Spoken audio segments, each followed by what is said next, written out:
नमस्कार दोस्तों, smart study के ऑफिशियल यूट्यूब चैनल में एक बार फिर से आप सभी का हार्दिक स्वागत कर रहा हूं। आशा कर रहा हूं कि आप सभी लोग ठीक होंगे। तो दोस्तों, आज की वीडियो में हम BEd entrance bachelor of education, जिसका एंट्रांस 2023-24 अभी आपकी डेट आ गई है। सब कुछ इतने से इतनी तारीख आपके फॉर्म फिल होंगे, इतनी तारीख को आपका टेस्ट होगा, इतनी तारीख को आपका रिजल्ट आएगा। सब कुछ शेड्यूल जो है जारी हो चुका है। तो अब वेट किस बात का कर रहे हैं, उठाइए अपनी कलम और किताब, लग जाइए पढ़ाई में। तो आज हम बीएड एंट्रांस 2023-24 के लिए आपके सामने कुछ प्रश्नों को लेकर आए हैं। अब आप कहेंगे कि प्रश्नों में आपको उत्तर दिख रहे हैं ना, यहाँ पर आप बोलोगे यार ऑप्शन दो ऑप्शन दो ऑप्शन दो। ऑप्शन क्यों दे भाई, ऑप्शन देने में टाइम वेस्ट हो जाएगा हमारा आपका। ऑप्शन तो वो देंगे ना, एग्जामिनर देगा आपको ऑप्शन, उस टाइम देख लीजिएगा। आप यहाँ पर फोकस कीजिए क्वेश्चन और उसके आंसर पर। चलिए, पहला क्वेश्चन है कि अलमाटी बांध अलमाटी बांध किस नदी पर है। तो जो ये आपका अलमाटी बांध है, ये हमारा कृष्णा नदी पर है। कौन सी नदी पर है? कृष्णा नदी पर बना हुआ है हमारा अलमाटी बांध। भारत का सबसे बड़ा सार्वजनिक उपक्रम कौन सा है? तो सार्वजनिक उपक्रम की बात करें तो भारतीय रेलवे हमारा क्या है, सबसे बड़ा सार्वजनिक उपक्रम है। फोर्ट विलियम कॉलेज कहाँ पर है? अगला क्वेश्चन आपका है। तो फोर्ट विलियम कॉलेज हमारा कोलकाता में है। भारत में रेडियो प्रसारण कब आरंभ हुआ? तो ये 1927 ईस्वी में रेडियो प्रसारण शुरू हुआ था भारत में। ठीक है, अगला क्वेश्चन है कि इंदिरा गांधी उड़ान अकादमी कहाँ पर है? इंदिरा गांधी उड़ान अकेडमी हमारी उत्तर प्रदेश के फुर्सतगंज में है। दोस्तों, भारतीय संगीत का आदि ग्रंथ किस वेद को कहा जाता है? तो संगीत की उत्पत्ति हमारी 4 वेदों में से एक वेद में हुई, जिसे हम सामवेद के नाम से जानते हैं। तो सामवेद में जो है संगीत की उत्पत्ति हुई। भारत की कृषि सबसे ज्यादा किस पर निर्भर करती है? तो भारत की कृषि आपको भी पता है, मुझे भी पता है, वर्षा पर निर्भर करती है। जोग जलप्रपात किस राज्य में है? तो जोग जलप्रपात हमारा कर्नाटक में है। सिनेमा उद्योग भारत के किस नगर में है? तो ये सिनेमा उद्योग मुंबई में है। कहाँ शिफ्ट हो रहा है? तो उत्तर प्रदेश में शिफ्ट हो रहा है। फिर आगे का क्वेश्चन देखें कि ग्रांड ट्रक रोड किसने बनवाई थी? जो ग्रांड ट्रक रोड है वो शेरशाह सूरी ने बनाई थी। कमेंट बॉक्स में बताइएगा कि ये रोड कहाँ पर है। ठीक है, भारत की राष्ट्रीय नदी कौन सी है? तो गंगा नदी को भारत की राष्ट्रीय नदी के नाम से जाना जाता है। परमाणु ऊर्जा नियामक बोर्ड का मुख्यालय कहाँ पर है? मुंबई में। परमाणु ऊर्जा नियामक बोर्ड का मुख्यालय हमारा कहाँ पे है? मुंबई में है। तो अगला क्वेश्चन आपका ये आएगा कि कागज का आविष्कार किस देश में हुआ था? तो चीन में हमारा कागज का आविष्कार हुआ था। साइकोलॉजी के क्वेश्चन भी डिस्कस करवाएंगे ना, साइकोलॉजी के क्वेश्चन, हाँ सही है, साइकोलॉजी के करवाएंगे। पर उसमें क्या होगा, ऑप्शन चलो दे देंगे, ऑप्शन साइकोलॉजी भी करवाएंगे मॉक टेस्ट के थ्रू। चलो कोई टेंशन नहीं है। भारत का पहला दूरदर्शन केंद्र कहाँ पर है? तो न्यू दिल्ली में हमारा क्या है, दूरदर्शन केंद्र कहाँ पर स्थित है। अब आप बोलोगे ना कि एक ही पेज में कंजूसी कर दी हमने कि 2 पेज एक में सेट कर दिए। कंजूसी नहीं, देखो जब आप प्रिंट करवाओगे आपके पैसे कम खर्च होंगे। इस बात को आप तभी समझोगे जब प्रिंट करवाओगे। चलो, पृथ्वी का स्वर्ग किसे कहा जाता है? तो श्रीनगर को पृथ्वी का स्वर्ग कहा जाता है। सारण सिंचाई नहर कहाँ से निकलती है? तो ये गंडक से निकलती है। गंडक कहाँ पड़ पड़ा बताइएगा। कोंकण तट कहाँ से कहाँ तक है? तो कोंकण तट हमारा गोवा से दमन तक है। अगर आप वर्ल्ड मैप की क्लासेस आपने अटेंड करी है, हालांकि हमने तो वर्ल्ड मैप नहीं करवाया अभी तक, तो अगर आपने कहीं से भी पढ़ा हो तो आपको कोंकण तट के बारे में बहुत अच्छे तरीके से पता होगा। आर्य सबसे पहले कहाँ पर बसे थे? तो आर्य सबसे पहले भारत में आकर या ये पंजाब में बसे थे और अफगानिस्तान में बसे थे। ठीक है, आगे का क्वेश्चन, भारत में डाक टिकट किस गवर्नर जनरल के समय में शुरू किया गया था? जो डाक टिकट है ना, वो डलहौजी के समय में शुरू किया गया था। आगे देखते हैं, मध्य रात्रि का सूर्य किस क्षेत्र में दिखाई देता है? तो आर्कटिक क्षेत्र में दिखाई देता है। लावा के प्रवाह से कौन सी मिट्टी का निर्माण होता है? तो लावा के प्रवाह से हमारी काली मिट्टी का निर्माण होता है। भारत के दक्षिण पश्चिम में कौन सा सागर है? दक्षिण पश्चिम समझ गए, पूर्व, पश्चिम, उत्तर, दक्षिण। तो यहाँ पर पूछा गया पश्चिम दक्षिण। पश्चिम दक्षिण मतलब यहाँ पे हमारा अरब सागर है और यहाँ पे हमारी कैसी खाड़ी है? बंगाल की खाड़ी स्थित है। तो भारत के दक्षिण पश्चिम में कौन सा सागर हुआ? अरब सागर। अरबों ने सिंध पर विजय प्राप्त कब की थी? तो 712 ईस्वी में अरबों ने जो है सिंध पर आक्रमण करके विजय प्राप्त करी थी। आगे क्वेश्चन देखते हैं कि ज्वारीय वन सबसे ज्यादा कहाँ पाए जाते हैं? तो डेल्टाई भागों में हमारे ज्वारीय वन सबसे ज्यादा पाए जाते हैं। तो मेरा इस वीडियो का मेन मकसद है आप लोगों तक पहुंचना। ठीक है, आप लोगों तक पहुंचना। जैसे ही आप लोगों तक मैं पहुंच जाऊंगा उसके बाद हम एक सीक्वेंस से कंप्लीट सिलेबस करवाएंगे। ठीक है, अभी तो ये है ना मैं कि आपको क्वेश्चन भी करवाता रहूं और आपसे बातें भी होती रहे। लाल बहादुर शास्त्री की जयंती कब होती है? 2 अक्टूबर को होती है। बंदरगाह वाला नगर किसे कहा जाता है? तो मंगलुरु को बंदरगाह वाला नगर कहा जाता है। संसद के 3 दशक नामक पुस्तक के लेखक कौन है? तो अटल बिहारी वाजपेयी जी ने संसद के 3 दशक नामक पुस्तक लिखी है। गरीबों की गाय किसे कहा जाता है? तो बकरी को गरीबों की गाय के नाम से संबोधित किया जाता है, या बकरी को जो है गरीबों की गाय कहा जाता है। विद्युत से चलने वाली पहली रेलगाड़ी कौन थी? तो डेक्कन क्वीन, ये क्वीन रानी डेक्कन क्वीन हमारी जो है विद्युत से चलने वाली पहली रेलगाड़ी थी। सांगपो नदी किस राज्य से होकर भारत में प्रवेश करती है? तो सांगपो नदी अरुणाचल प्रदेश से होकर भारत में प्रवेश करती है।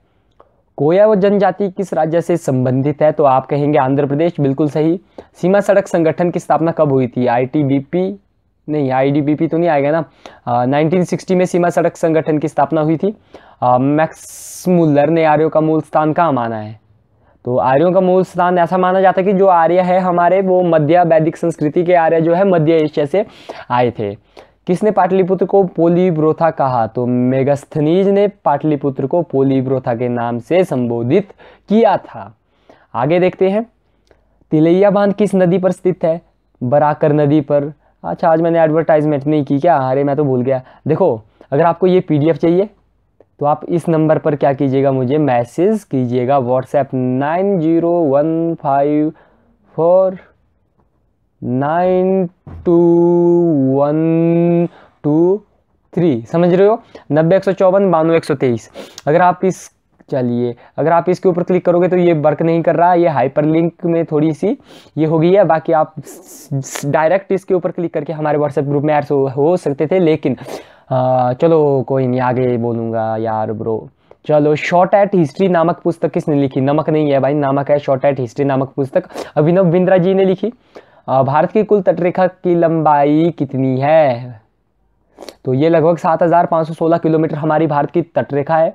कंचनजंगा भारत के किस राज्य में स्थित है? तो कंचनजंगा हमारी सिक्किम में है, और जो भारत की सबसे ऊंची चोटी है। मनुस्मृति की रचना किसने की थी? मनुस्मृति की रचना हमारी मनु ने की थी।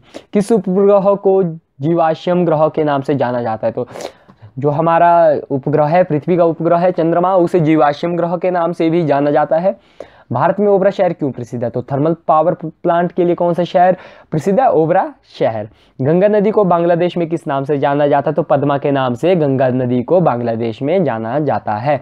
कौन सी पहाड़ियां नर्मदा और ताप्ती नदियों के मध्य में स्थित है? सतपुड़ा की पहाड़ियां जो है हमारी नर्मदा और ताप्ती नदियों के मध्य में स्थित है। दोस्तों, सुखोई क्या है? तो वायुसेना का एक लड़ाकू विमान सुखोई है। आपने बहुत नाम सुना होगा, करंट अफेयर पढ़ते होंगे तो।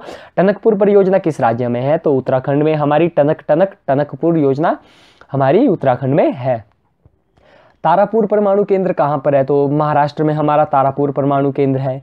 वनों के विकास के लिए कौन सी नीति चलाई गई? तो राष्ट्रीय वन नीति हमारी वनों के विकास के लिए चलाई गई थी। सीबीआई को पहले और किस नाम से जाना जाता था? जो आजकल CBI central bureau of investigation है, उसे पहले विशेष पुलिस प्रतिष्ठान के नाम से जाना जाता था। वेदों की संख्या कितनी है? आप कहेंगे 4। मैं कहूँगा कौन कौन से, आप लिखेंगे कमेंट बॉक्स में, ठीक है। माउंट एवरेस्ट का नाम किसके नाम पर पड़ा था? तो सर जॉर्ज एवरेस्ट के नाम पर माउंट एवरेस्ट का नाम पड़ा था। नवोदय विद्यालय में दाखिला किस कक्षा से होता है? तो ये क्लास 6 से शुरू होता है। प्रकृति का सुरक्षा बॉल्ब किसे कहा जाता है? तो प्रकृति का सुरक्षा बॉल्ब हमारा ज्वालामुखी को कहा जाता है। भारत की पहली महिला केंद्रीय मंत्री कौन थी? तो राजकुमारी अमृत कौर हमारी भारत की पहली महिला केंद्रीय मंत्री थी। सौरमंडल के समस्त ऊर्जा किससे प्राप्त होती है? सौरमंडल में समस्त ऊर्जा हमें प्राप्त होती है सूर्य से, या सौरमंडल को समस्त ऊर्जा कहां से प्राप्त होती है? सूर्य से होती है। हर्मिट ऑफ शिमला किसे कहा जाता है? हर्मिट ऑफ शिमला के नाम से हमारे जो है कांग्रेस की स्थापना की थी AOU ने, इन्हें हर्मिट ऑफ शिमला के नाम से जाना जाता था। डिस्क्रिप्शन में मैं व्हाट्सएप लिंक का ग्रुप दे दूंगा मित्रों, आप ज्वाइन कीजिएगा, हमें बहुत खुशी होगी। आपको भी ये PDF प्राप्त करके बहुत खुशी होगी। उपभोक्ता की बचत का सिद्धांत किसने दिया था? तो अल्फ्रेड मार्शल ने उपभोक्ता की बचत का सिद्धांत दिया था। स्वतंत्रता से पहले कौन सा भारतीय क्षेत्र काला पानी के नाम से जाना जाता था? तो काला पानी के नाम से अंडमान निकोबार द्वीप समूह को जाना जाता था। महात्मा गांधी की हत्या कब हुई थी? 30 जनवरी 1948 को हुई थी। जजिया कर किस धर्म के लोगों से लिया जाता था? तो हिंदू धर्म के लोगों से जो है जजिया कर लिया जाता था। राज्यपाल की नियुक्ति कौन करता है? तो राज्यपाल की नियुक्ति हमारा राष्ट्रपति करता है। जनसंख्या की दृष्टि से भारत विश्व में कौन सा स्थान रखता है? तो दोस्तों, बेहद खुशी हो रही है बताते हुए कि जनसंख्या के मामले में भारत जो है विश्व में पहले स्थान पर आया है। चलो आगे क्या मजाक करूं, छोड़ो। भारत के प्रधानमंत्री की नियुक्ति कौन करता है? तो राष्ट्रपति हमारे भारत के प्रधानमंत्री की नियुक्ति करता है। मुगल शासन में किस भाषा को रेखता के नाम से जाना जाता था, या रेखता कहा जाता था, उर्दू भाषा को रेखनता के नाम से जाना जाता था। किस राज्य को पहले नेफा के नाम से जाना जाता था? अरुणाचल प्रदेश को नेफा के नाम से जाना जाता था। अब आपको बताना है कि नेफा की फॉर्म क्या होती है। भारतीय सरकार ने राष्ट्रीय पंचांग को कब मान्यता दी थी? तो 22 मार्च 1957 को जो है मान्यता दी थी। एक स्थान पर लगने वाले महाकुंभों के बीच समय अंतराल कितना होता है? तो 12 वर्षों का समय अंतराल होता है एक स्थान पर लगने वाले महाकुंभों के समय अंतराल पर। तो आपको बताना है कि कितने स्थानों पर, भारत की कितनी जगहों पर जो है महाकुंभ लगता है। भारत में जनगणना कितने वर्षों के बाद की जाती है? तो दोस्तों भारत में जनगणना हमारी 60 वर्षों के बाद की जाती है। मेरे ख्याल से आज आपको 60 क्वेश्चन बिल्कुल सही होंगे, इससे ज़्यादा क्या करवाऊँ। बाकी आप देख सकते हैं हमारे पास क्वेश्चनों की कमी नहीं है। बीएड के लिए आओ, एचआरटीसी कंडक्टर के लिए आओ, जिसकी तैयारी कर रहे हो व्हाट्सएप पे मैसेज करो। We are here with you for your help with you. वो कहते हैं कि हम आपके साथ, आपके लिए, आपकी सहायता में तत्पर हैं। मुस्कुराइए क्योंकि आप हमारे साथ हैं। आप देख सकते हैं क्वेश्चन टोटल कितने हैं, मे भी शायद 900 के आसपास होंगे। चलो छोड़ो यार, 900 के आसपास होंगे। बाकी इसी कामना के साथ दोस्तों की अगर आप बीएड एंट्रांस की तैयारी कर रहे हैं, आपको क्वेश्चन नहीं मिल रहे हैं, अगर आप चाहते हैं कि आपको टॉपिक वाइज क्वेश्चन मिले, टॉपिक वाइज क्वेश्चन मिल जाएंगे, हाँ मिल जाएंगे। बाकी आप चाहेंगे कि आपके हिस्ट्री के टॉपिक कवर हो, हिस्ट्री तो हमने शुरू कर दी है, आप वहाँ से देख सकते हो। डिस्क्रिप्शन में वीडियो का लिंक दे दूंगा।